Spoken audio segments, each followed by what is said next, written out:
half of it is providing so much value that you're the obvious choice. Yeah. And you are there. You are the first person in people's minds when people think your market.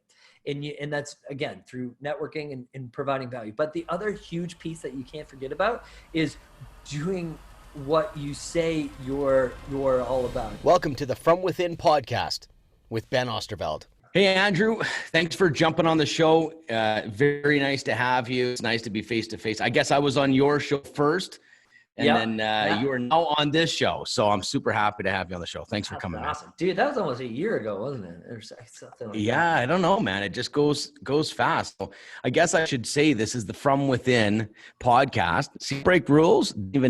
I don't even know. But this is the From Within podcast. And the people that are on this show are people that are willing to look, how their backstory affected their front story, what holds them back personally, how they've overcome, some of them, maybe a little bit of inspiration to inspire you. And I know that's Andrew fits that very well. And so let's talk about Flatline Ending. What the heck? So I know, first of all, Andrew's a real luxury real estate agent. He's big into he's got a brokerage. He's also runs a very successful Facebook group called the Real Estate Hack. So lots of real estate, luxury real estate, amazing branding guy. But let's start talking about Flatline Ending. What is that? Okay. All right. So my mates and I probably, when did we? So we started Reasonable Doubt, grade 8, grade 9. And then we went from playing like Simple Plan and Fall Out Boy. Actually, no, Fall Out Boy wasn't out yet. That's the next story. But we for played people that have no clue what you're talking about, these are bands. Yeah, these are bands. These are like pop emo bands from early 2000s. And so we started playing that, and then we got into more heavier stuff.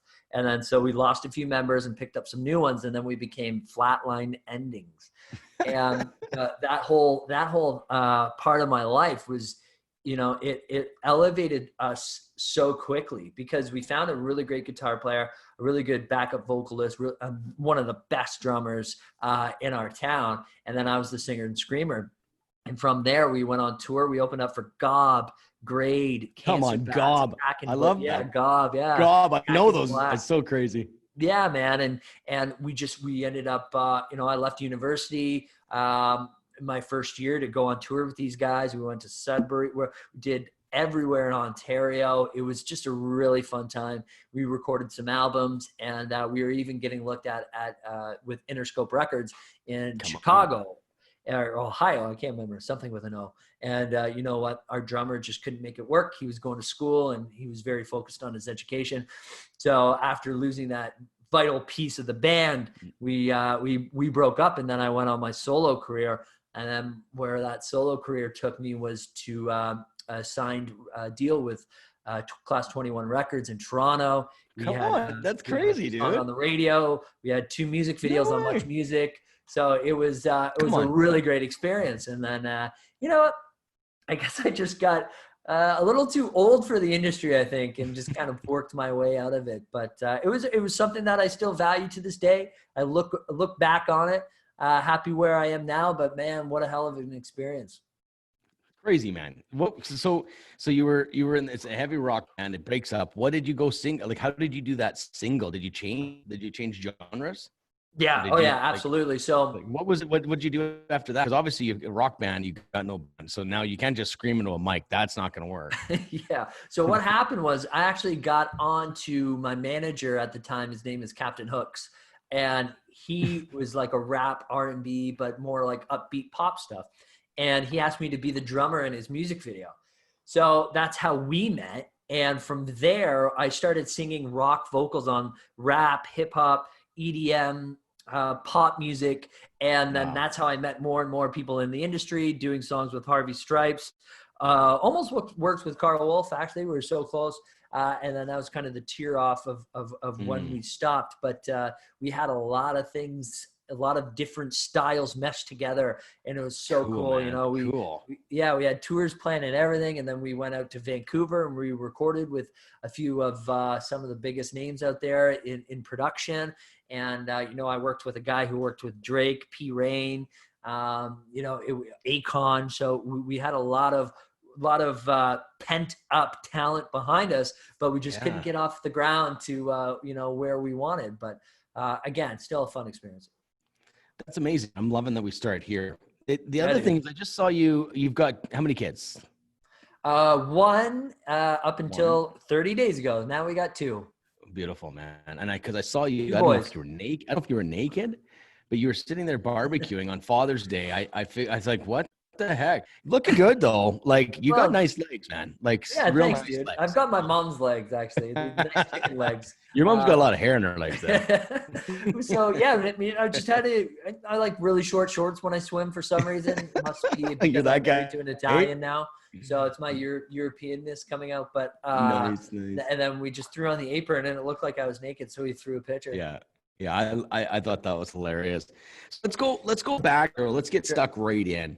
You go from aspiring rock star, getting some traction, and now today, of quite a successful real estate agent. Give me your journey. Like, was it like super easy to switch, or like, yep, no problem? Like, what did you have to go through personally to actually get to a place where you're at today? Yeah. Okay. That's a good question. And since it's, from within, I guess I can get, as open as I want to on this podcast, which I'm happy to. So Yeah, I'd I'll love be to. completely honest with you. When I made that transition, I was in a period of my life where I was driven by material things, money, big one. So I started in sales around that same time as I was ending my music career. And I made my, 6 figures in my first year with LA Fitness, which is a gym. And that's actually where I met Scott Holiday. I know you Scott know him. Holiday gets Yeah, a yeah. shout out right here. Scott We'll have to Holiday clip was this. my first mentor in sales. And then when he got into real estate, I was his mentor when he first started. So it's funny how That's those things work. hilarious. But He you know actually what? joined my I team. started, sorry, Yeah. what was that? He joined my team, and then he was just too good. And he had to. He was just He's too good, just too right? good. Like, what the heck are you on my That's the team for? thing. See, He's you know honestly what? one of the It was our training with amazing LA dude. Fitness. We used our opportunities that we have in front of us, and then we learned from them and just really started to take off. So I started making really good money, and I was driven by that money. And I started to make better choices in my life that led me to more money and set up a business. And then I made the transition into real estate. And the thing is every piece of advice that I got from other realtors or people in the business about how to start a real estate career and, right off the ground and hit the ground running, so to speak, I realized that I'm like, I don't want to fucking do that. Especially in Niagara is a smaller town, right? So not a lot of people were, so example, I told everybody, I said, I want to be in luxury. I want to sell in Niagara on the Lake. Niagara on the Lake is like I don't know. I can't remember Edmonton. I lived there for 8 months, but I can't remember like the rich areas. But Niagara on the Lake is like the upper, it's like the Hamptons in New York, right? And I said, I want to live there. I want to sell there. And I want to make that luxury brand. And everybody told me, they're like, no, you got to start small. No, I rather sell 100 houses at 300 grand than 1 or 2 luxury homes or whatever. And the way they went about it, I was like, dude, you guys got no dreams? Like, what's wrong with you? I'm like, just because it's hard or just because, and they're like, don't brand yourself that way. You'll never sell a $300,000 house, and you need that to line your pockets or line your business's pockets. And so, Which is a real you guys are belief thinking system about in it the real all estate wrong. world. If that's your attitude right now, just watch me and watch what I do. So I doubled down. I came right out of the gates, heavily into video marketing, heavy into I am Niagara on the Lake, I am luxury. Yes, it was a little bit of a fake it till you make it, but it was with purpose and it was with intention. And within my first couple of months, I landed a $2.5 million listing. And now I am the go-to in Niagara on the Lake for most people looking for an agent from outside of our area. My business is made up of 85% agent-to-agent referrals. I live in Old Town Niagara on the Lake. I'm achieving my dreams, and I've done it all within 3 years. So it was one of those things where that transition, I will be honest with you, yes, it was stressful. Yes, it was hard. But honestly, with a little bit of hard work, it wasn't that difficult to achieve. And I think that's mainly meant a mentality standpoint, because when you look back, you're like, shit, you basically had no life. Your son was born and you're back to work. I'm like, yeah, I know. But that was that was me getting ahead of my dreams and not allowing any outside forces. I love my kids. I put my kid to bed every single night. I still see my family. I still cook. We still watch movies. You can do all of that while working your ass off. Yeah, I think real estate is one of those games that requires a massive push at the beginning. And if you do it right, you don't need to do that all the time. You just don't. But the thing is, it's like a rocket ship, right? If you're going to really get to the place where you can live off the referral base, it takes a hell of a lot of energy to get off the ground. And it's just what it is. Like, I don't think I've seen anyone be like, oh yeah, no, I just kind of did it on the side and got her going. It never happens. Yeah, like, so it's totally fine. And so you it teach feels, this. it feels, like you teach, I see what you put out there, and you teach this all the time. You attract your tribe. And that's exactly how I built my business so quickly, because I went out and I said, this is me. This is what I want to do. I told the universe, I told Facebook, I told everybody I met, and eventually the right people came to me. So I still do lead gen. Yeah. But that's more to help my team. But other than that, I don't do any lead gen. The lead gen is branding and marketing and networking. That's all I do. And I attract the right people. And because the way I've marketed myself and the way I speak to people, I network with purpose. And I know that I have built this business because I've attracted my tribe. So Andrew, if I was to watch you, like sometimes I listen and sometimes I watch and sometimes I feel it all happens together. But I look at you online and then I hear talking to you. I'm like, holy shit, this guy's got a fire in his belly. Like, I'm like, this guy's a fighter. That's my new impression of you, to be honest. And a little bit of an FU to like your story. And it just makes more sense to me because I can relate to that. It's like, you can't do that. I'm like, really? It's like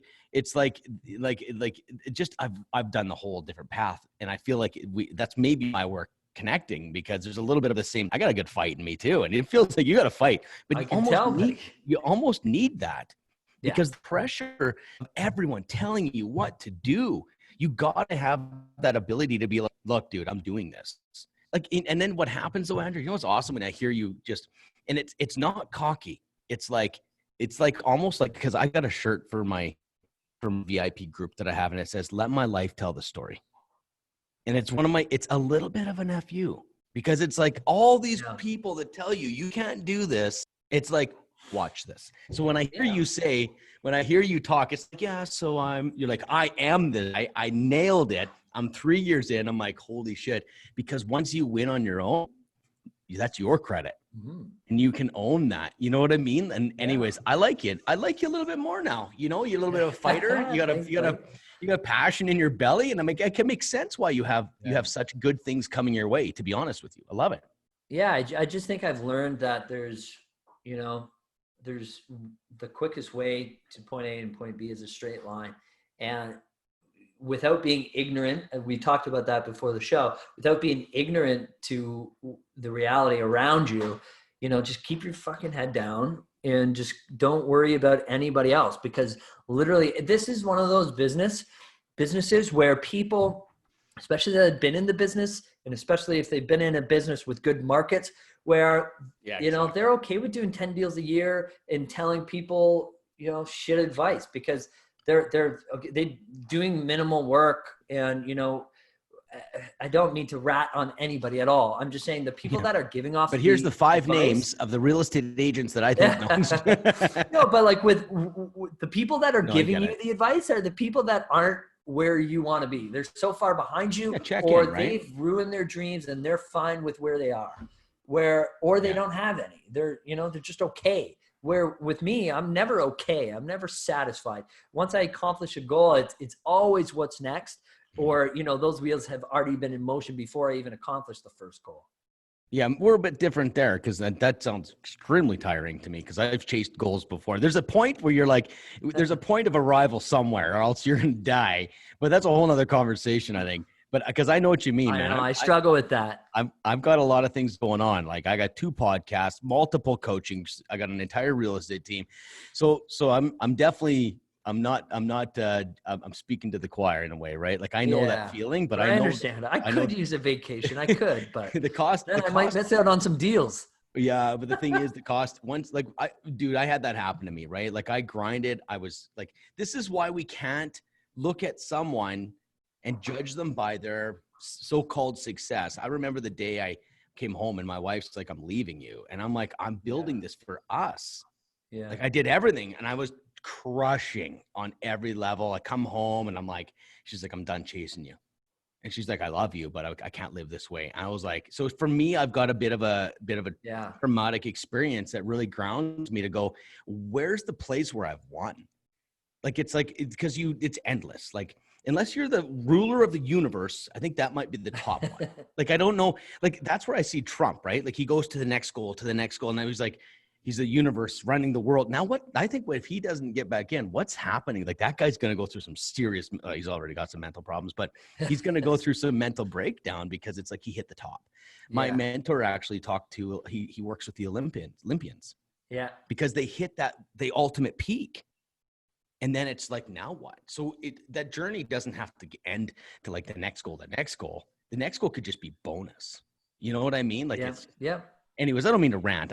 No, but I always think that I'm that way. And then it's like, I always said, oh my God, imagine what I could do if I made $100,000 a year. And then it's like, wow, imagine what I could do at 200. I And know, you're like, man. okay, well, if I just make $500,000 a year, Yeah. I'm good. You know, I'll take 4 months off. I don't need to work. Well, not. And then my wife was always like, it's great stuff. Bullshit. Like I'm like, I'll retire at 30. I don't care. I'll retire at 40. I don't care. And she's like, no, you're never going to retire ever.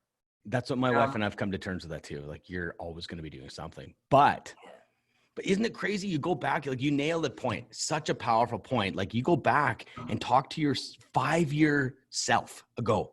Like, go back 5 years and say, hey, Andrew, here's what I got cooking. This is what my life looks like. What would that guy say? Yeah, that's a really good reflection, because I don't know. I think would he be like, holy shit? Original me would be, oh my God, that's so exciting. I can't wait to get there. Wow. Where I don't know, like, I'm reminded of Matthew McConaughey when he did that speech and he's like, who's your hero? And he's like, me in 10 years. And I'm like, what? Wow, that is mind blowing, because that's true. And that's how I feel. Like, I mean, I look at mentors, I look at people that I aspire to be, but I've always done what others have done, but in my own way. Like, I never reinvent anything. I just watch people and say, hey, that's cool. I'd like to do that. And I put my own spin on it. But having said that, I think my hero is me in 10 years. Because I know the journey that hero is going to have to be on in order to get where he is. And then when I'm there, it would be me in another 10 years. And it would be like, okay, so what's that all about? Is it business? Is it more family time? Like, what's that whole period of my life going to be like? And I think the journey is what's fun about it. And I think the difference between me and that person 5 years ago was they saw the end goal, but they didn't respect the journey. And now I'm really appreciating the journey. Good. And then it'll be cool in 5 more years. It's funny what's going to happen. Like, Andrew's going to have a different level of awareness and a different depth that speak to the previous guy that's talking right now. Like, it's funny. You go back and you're like, geez, like I read this book one time. It was on tape. I barely know how to read. And like, it was a tape it was one of those kind of magical, weird moments. I'm at this garage sale and I see this tape. And the title of this book on tape, for people that don't know what that means, it's a cassette tape. It's vintage. But the thing is, you would know tapes real well, actually. Oh, yeah. And anyways, what it said was, it was called First the Laundry. First the Ecstasy, then the Laundry. So it's a really cool title. I picked it up. And what I learned out of it was that it was a monk who wrote it. And I listened to it, and I don't remember anything except one line. And it says, when you've evolved to a point, you look back at that guy and you look almost like, oh, I was that guy. And it's almost like he said, and then he says, we always just say the old guy, don't like that guy, whatever, we move on. But he says, go embrace the old guy and mourn the past. Like, go through a mourning, like, let it die. It's like we go back, because every time you go back, you're like, oh, I did that, eh? Oh, I kind of was a schmuck. And it's really just part of evolution. Like, we look back and be like, just mourn that and be like, yeah, well, that's how I was. No, that's the whole point, man. So, well, let's talk your real estate world. Let's talk what's going on here. So, what do you got on your plate right now? Like, what do you got going on? What's your mountain you're climbing right now? Well, I think we're just kind of dealing with all that pent up buyer confidence over the past couple of months where, you know what, my team really did thrive, not just survived during these pandemic. We really did. We've done a ton of deals. We've made a lot of great relationships. We went from 12 listings down to 2. So, we're spending a lot of time getting those listings back and putting more on the market, but, we just keep selling them so quickly. But I think the hurdles that we're encountering right now is just that we've got a lot of leads coming in right now, a lot of buyers, because we're in an area where we're about an hour and a half from Toronto. So everybody's kind of flocking the big cities right now and kind of dispersing because they don't need to be in an office all day. They can work from home. And I think that what we're kind of facing right now is just how do we deal with all of this incoming business? And I know that sounds like a terrible thing to have, right? Mm-hmm. So much business coming at you. Dude, the best marketing plan can take you out. Yeah. Like the best marketing plan in the world can make you go bankrupt. Like they don't understand that. Like I bought 41 properties in 14 months as a real estate investor and a young guy. Yeah. Holy shit. That became my problem. Like it's like we don't realize that the business needs to be taken care of. Its systems got to be in place or else you can't grow. You grow to your max and then you just die.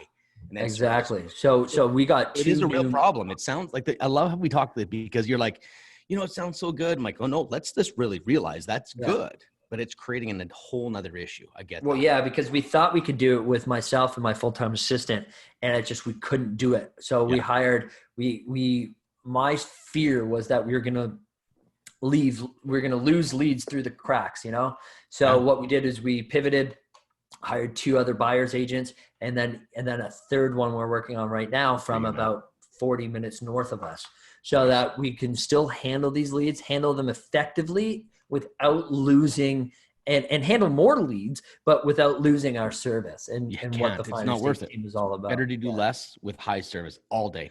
Yeah, absolutely. There's no question. I'd be like, sorry, I can't help you. Here's a referral. Because if you sacrifice service, you sacrifice all your future referrals. Exactly. It's tens of thousands of dollars if you can't serve. That one experience will be one sale. I totally agree. Totally agree. I'm obviously passionate about that as well. I love this. Buddy. I love the angle though, man. Like it's like I'm growing and we almost feel sheepish to be like, yeah, I'm killing it. But it's like, no, this is a real business problem. And I love that. And you did the right move. Opinion of one, Ben, doesn't matter my opinion, but you hired instantly. That's a business mindset. And I love that. Most guys grind. I can work from 5 a.m. I can work from 4 a.m, 3 a.m. Like you just die. Yeah. I love that. No, I agree. Instantly hire. So tell me this, like I see a lot of real estate agents out there. I deal with them obviously a lot. The thing is you built something that caught my eye. To be honest, I don't get my eye caught too much in this business, but you did something that inspired me to take action. Yeah. And that's pretty rare. I'm usually the guy always doing different new things. And and you, when we talked on your, I don't know if it was your podcast or what, and I'm like, you're like, 85% of my business is agent to agent referral. And I'm like, holy crap, I have been leaving a lot of money on the table. I'm like, I speak all over the place. I'm the real estate guy. And it's like, man, I never leveraged that. And I literally changed that. I changed it because of you. And I've probably got about 7 or 8 deals already this year just from agent to agent referral because I'm putting in, like you did for luxury. I'm like, you want to use me for Edmonton. And how I did that is it's strange because when I tell people how I did it, a lot of people think that I network my ass off, which I do, but I network with purpose. I think we talked about that. And it's not like, hey, thank you so much. I really love to help you in Niagara on the Lake. If you ever have anybody. No, it's not that. It's not that. Let's hear it. What it is it's my intent to provide you with some type of value. So if you are on Real Estate Hacks, our Facebook group, or if you're in any other group, or the chances of you and I talking about some type of, marketing or how do I say this? Kind of going off on a tangent, but like I'm giving these people advice on certain things because they've seen me say, wow, Andrew, how did you do that graphic? How did you do that video? How are you doing so well So on Instagram? what you're doing is adding actual value. Like I know that's Absolutely. kind of like a common word, but you're giving a practical value to these people. I'm on your group, dude, and I see it. Yeah. And because you're that guy that, like, it's almost like you resist being a hard sales guy. Like, you actually, like, I think if I told you to be a hard sales guy, you'd tell me to F off, I think. Yeah. That's how much I think you hate it. I don't know you that well, but that's the end. I absolutely do. Yeah. So that's why I think it works for you, because you literally resist. Like, if it doesn't have value, my vision is that what I see in yourself is like, it's a no. Like, if it doesn't have value, not a chance. I think that's where you stand out in your group. Yeah, well, and then another thing too is because of those posts, like, you know, those posts that I do, those vulnerable posts, those this is me posts. I think that really opens up other people that aren't ready to be vulnerable, and they message me. I'm like, and I don't mean this in a bad way, I'm like the therapist as well of real estate, because I get so many messages daily of people just opening up to me because they've seen what I've been posting, or they see the way I'm commenting on other posts, and they notice that it's not typical. Like, most people will say the typical thing because they know others are watching in order to get a referral. Where when you see me comment on something, it's like refreshing, and people are like, oh my God, Andrew, I feel the same way. I can't believe you said that. You took the words right out of my mouth. And we just build those relationships, and that's half of it. So half of it is providing so much value that you're the obvious choice. And you are there. You are the first person in people's minds when people think your market. And that's, again, through networking and providing value. But the other huge piece that you can't forget about is doing what you say you're all about, and all that value that you're providing them. How are you using that value to grow your business? So what I mean by that, most people are asking me for branding and marketing advice. So I'm doubling down on my marketing and branding, showing other people how professional and high quality my content is, or how valuable my content is. Because when other people are seeing that, they're like, holy shit, okay, so what he's telling me to do, he's actually doing it, and it's working. Holy shit. Because how many times you see, okay, you got to do this, this, and this. Yeah, okay, well, are you doing it? No. So how do you know it's working? Well, you know, I've been coached by other coaches, and I'm on these network of coaches, and it gets brought down to a level where you don't even know what the F you're talking about anymore. So I think when people see me on Instagram, see me on Facebook, and they see the quality, not just in production, but in value, they understand, okay, this guy's for real. He knows what he's talking about. And then once they message me, they understand that I'm just a real person, and we have real conversations. And then that's just how it works out. It's good, man. It's good. And then that's 85% of your business. Like, that's insane. That's insane. If somebody says Niagara in a Facebook group asking for referrals, 90% of the tags will probably be me, or 80% of them. And by the way, I'm on my way. You watch. What I've done is I've already started talking to, we've gotten, what I'm doing is creating a video testimonial website for agents to examine us. And we're going to be telling stories about, like, we got our first one. It was like someone on your site tagged me. And so what I did was I sent a message, but I sent a link. I said, look, don't believe me. Here's a few people that have used me. And it's like, you know what I do? And you know what I also do is every 90% of those people that do get tagged, they just say, oh, thank you for tagging me. Feel free to DM me. Okay. So you didn't even DM them.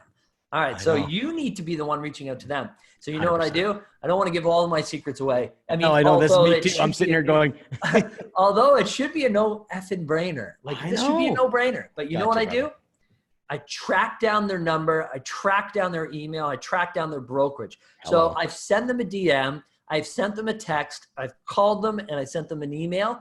And if that doesn't work, then I page them from their brokerage. Yeah. And everybody's like, wow, dude. He's like, but you're like funny? My stalker. I'm like, and the problem is like, okay, if you, yes, I'm a fucking busy person. But if you see how hard I'm willing to work for your referral, that's exactly how hard I'm going to work for your client. You should. No matter how busy I am, referrals are the best part of my business, because I feel like I'm creating a network of families, not just with the clients, but with the realtors. And I send them something nice after, thank you for the referral, along with the 25%. But where I think a lot of people go wrong is like, hey, love to help you in Niagara. My name's Andrew. I sell this amount of houses. I'd love to be your Niagara referral partner. And then they usually throw in, oh, I've got family in your area. Oh yeah, that happens all the time. And I'm just telling most people can see through that, and it's not going to wow them because they have 100 people in their DMs. As soon as you put a recommendation, hey, I'm looking for an Edmonton realtor, you're going to get 100 comments and 50 DMs. Yeah. So how are you going to stand out from that? And on top of that, how are you going to provide them additional value? And it's not just like, hey. But you know what it is though? It's not value. That's such a weird word.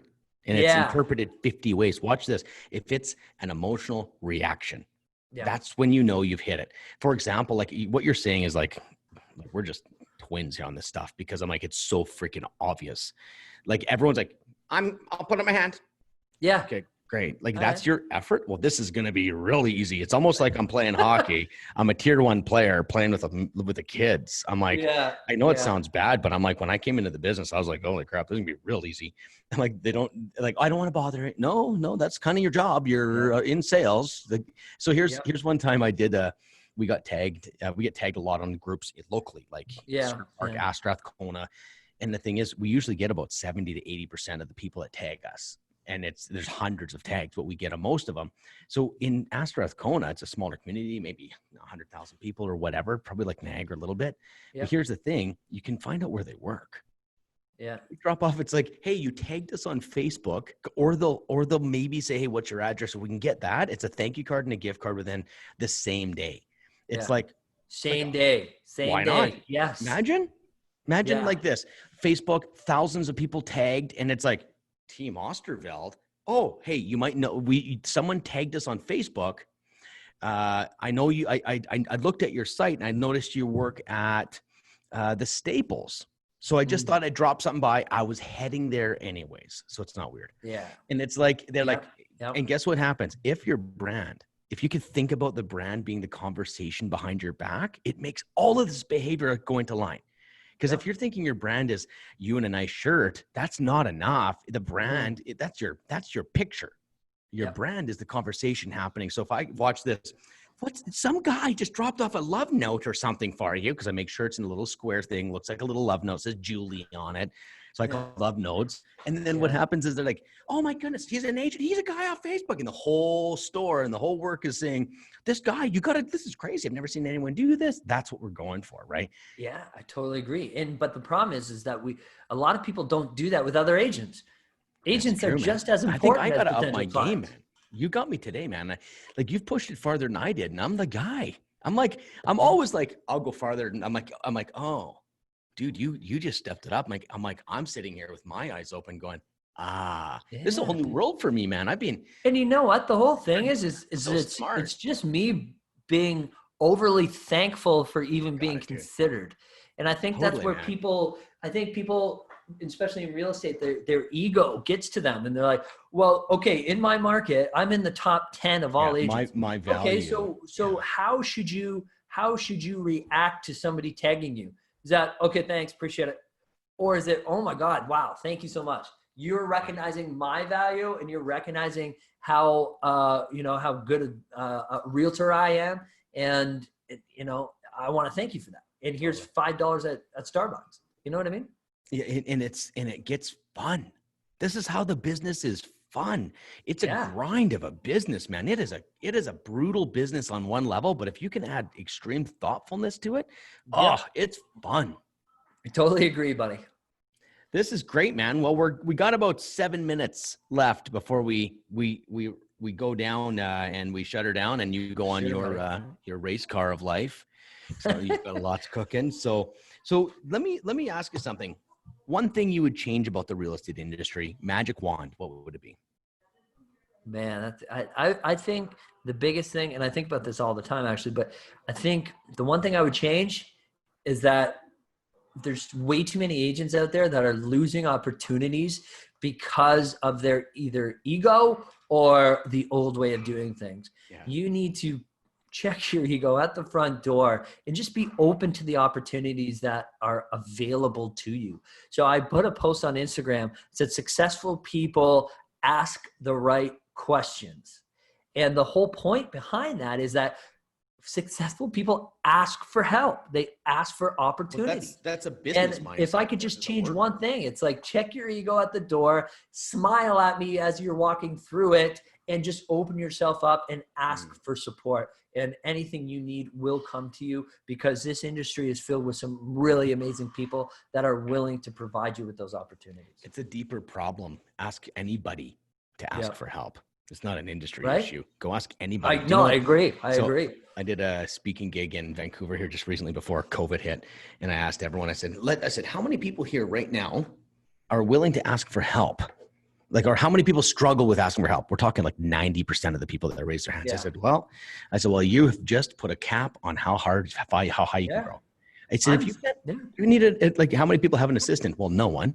I'm like, well, that's why. Like, you don't even have the idea of how to think. Yep. And it's a deeper problem. So that's the from within stuff. That's great advice. I love it. I love it so much. I'm learning a lot more about you, Andrew. I see why you're successful. I think that you've got an intensity about you that drives you. I think that's really cool. I really do. I think just, don't burn out. I get that world. I know. Something I'm dealing with, but yeah, I think, well, my mentor always said, when the pain is enough, you'll change. Like and that's still something I think about for myself. I'm like, okay, I think like I can go, man. Like just yesterday I was at home and I'm like, I'm feeling the wall. I call it the wall. I'm like, okay. So I literally jump in my car. I'm going for a drive. Like I book like next week I'm going with my daughter to Vancouver for a few days. Like you got to be very self-aware. Burnout is very costly. Totally agree. Can't come back. So I always ask a funny question. If you had to make a scratch and sniff sticker, what would the picture be and what would the smell be? About my life or about anything? I don't care. Just a weird question. See what happens. Okay. Well, dude, you know what? I've always been obsessed, and I know it's terrible for your health or whatever, but I've always been obsessed with new car smell. And I think nice. I get the itch to return my cars and get a just new to get it every couple of years. And I think it has everything to do with that. No way. Smell. Yeah. So if I had to create a scratch and sniff, it would be a black Mercedes. And when you scratch it, it smells like a new car. That's actually pretty good. So let me ask you something else. One question I love is, because it helps me really get to know the people in the show. It's like, what would you say is nostalgic to you? Like, let's just imagine, like for me, hockey cards have an amazing emotional connection to me. Like opening up the pack and just, I have this, like, what's your nostalgic? Is it in your world? Like, no, yeah. You know what? I listen to a lot of podcasts. I listen to a lot of news radio, and I listen to a lot of audiobooks. Okay. So on the rare occasion that I'm actually in the mood, it's not that I'm not in the mood to listen to music. I was in the music industry, but when I've actually got a song on, Newfound Glory, Census Fail, all these, that older type of music from the most pivotal point of my life, the most important part of my life up until I had kids, of course, is when I was growing through maturity and, high school. And I think about those experiences all the time. It's so powerful to me. Like my childhood was so powerful to me.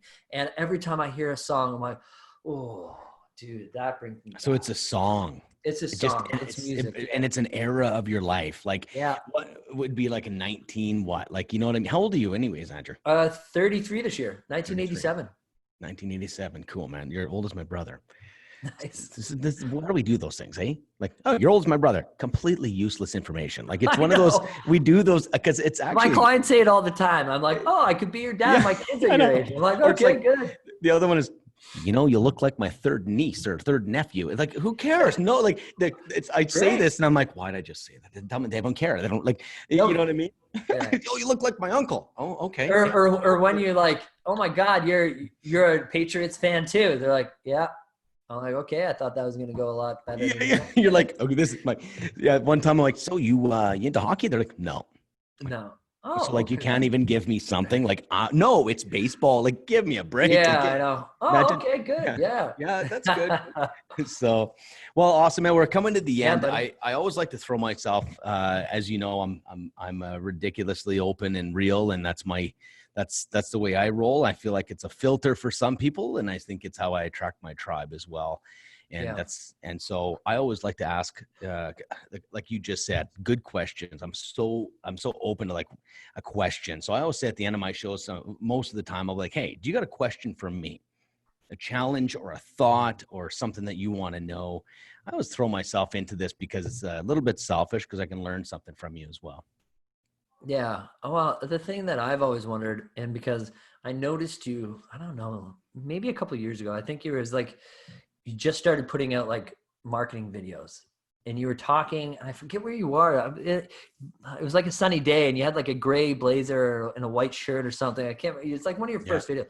I'm like, who is this guy? And then I started doing more research and talking to people. So I guess like, why did you decide that because I've thought about it, but like, why have you decided that you wanted to kind of not step away from real estate, but add another thing to your hat, another feather to your hat, like coaching? You Like, know that's a what, man? tough thing to just pick up and start, you know? I think it was, to be honest with you, it's just the backstory of my life is crazy, right? Like I've gone through rehab, I've lived on the streets, I've had all kinds of crazy stuff. I was Yeah. like, so I think because of the backstory, I've had to overcome some things. And when you've overcome something, you're like, whoa, I'm confident today now. I used to be insecure. And then you look around and see everyone struggling in some level with the same thing that you did, but you don't anymore. And you're like, man, Yeah. this desire to help might be because I think our gift is somewhere in our pain, to be honest. And so Yeah. Yeah. I feel like it wasn't like I'm going to be a coach. Coach is a word that doesn't even work. It's just a word that we use because what other word do I say? Yeah. The truth is, what doesn't. It's like, what do you do? I help people. Like it's just I'm a Yeah. coach. Like Yeah. so, I feel like I Yeah. think I close my eyes and I see myself doing that since I was younger. Like even when I was coming off acid. It wasn't the acid, but I remember being in a stadium having this crazy weird, might have been the acid, but it was a day later, and I Yeah. just Yeah. saw myself on stage, Andrew, Yeah. and I just can't shake it. And I'm even as I say this, my gut says you've got one of these too. Like you close your Yeah. eyes and where you're at, and Absolutely. yeah, I just know. I feel like that is what drives everything. Now, like you said, straight line. This is what I'm interested in. I take freaking detours all the time. Like, Yeah. so I feel like the more I can just be like, I can't listen to what other people say, is being my fastest route to the end game of me helping. So today I feel like I've won, to be honest, man. So it wasn't like I'm going to transition, and it's a stumble. That's Yeah. what it is. Like I'm like, oh, make a video, I guess. Hey, and then like you go back and watch this video, like, oh, geez, what an idiot. Like, and I Been think there. I don't think we actually give ourselves room Yeah. to grow into it. Like I'm really good now. Like it's been a lot of years, but it's like at first, Yeah. like I go back and I'm like, geez, the people that coach with me, holy shit. Then like, I guess I helped them, but man, I was rough around the edges. Like, but I think it's that the ability I have a vision. I'm just going to go toward it. And I find the speed is when you just let yourself be you. And that's the thing. So yeah, it wasn't a calculated thing. It was a have to thing. I love it, man. Love it. Yeah. What's your vision, Andrew? Would you share it? It's the same, man. I've Mm. always wanted to be on stage, if it was singing, if it was helping people. So Wow. our goals are similar. You know, I Cool, want to put man. out a course. I want to put out Yeah. I want to put out, like, my big goal is eventually to get on TV Yeah, and man. or a big internet show and have my Yeah. own real estate show where it's Good. the real shit, real vlogs, real relationships with renovation companies and interior designers and clients, and just a full-on awesome production that, you know, gets me to a level where I can sell the courses, I can do those world tours, and I can help people that are not just in real estate but in everyday life. Dude, we both want to be rock stars. That's the thing. I'm And not there you joking. go. If you I'm could not sum it joking. up, I want to Yeah. be a fucking rock star. There you So do go. I. And I want to be a rock star that when I walk in the room, energy lifts. Yes, right? I want to walk in the room Yeah. and because I got a light, because I'm just who I am, people walk in the room and be like, oh, I feel better. Like I don't know what that is, but that's a rock star, but not like a groupies are chasing me rock star where, you know, but the trick You're in helping the people. trick in I that agree. is if and I like your energy around just like being yourself for real. Cause if you don't, what happens is as you get famous or as you get known, it is so easy to think highly of yourself. And so I really have an understanding that there's some kind of weird connection I have, and that sometimes I'm like, I just know shit. And that's when I go like this, that's not Yeah. me. I just disconnect and say, that's not me. That's some kind of connection I have or intuition, because it can go to your head really quickly when you start Like how many people get famous and then they get really, really fucked up. Yeah, no, I agree. That worries. That's a worry I keep. That's why you got to know what you want and be happy now. Because if you're not happy now, I think it'll take you You're out not when gonna be you happy become a then. rock star. So, No, I agree, buddy. okay, Andrew, let's wrap Thanks, it up. man. Honestly, Yeah. man, I'm very happy with chatting with you, and I realize, wow, I think this might be we might be tribe members for a while here, dude. We got some Love it. similarity. I Well, agree, buddy. Thank you. we'll wrap it up. I'll stop the recording and we'll wrap it up. Thanks, man, for being on the show. Truly appreciate it, honestly. Yeah, thank you. Really appreciate it.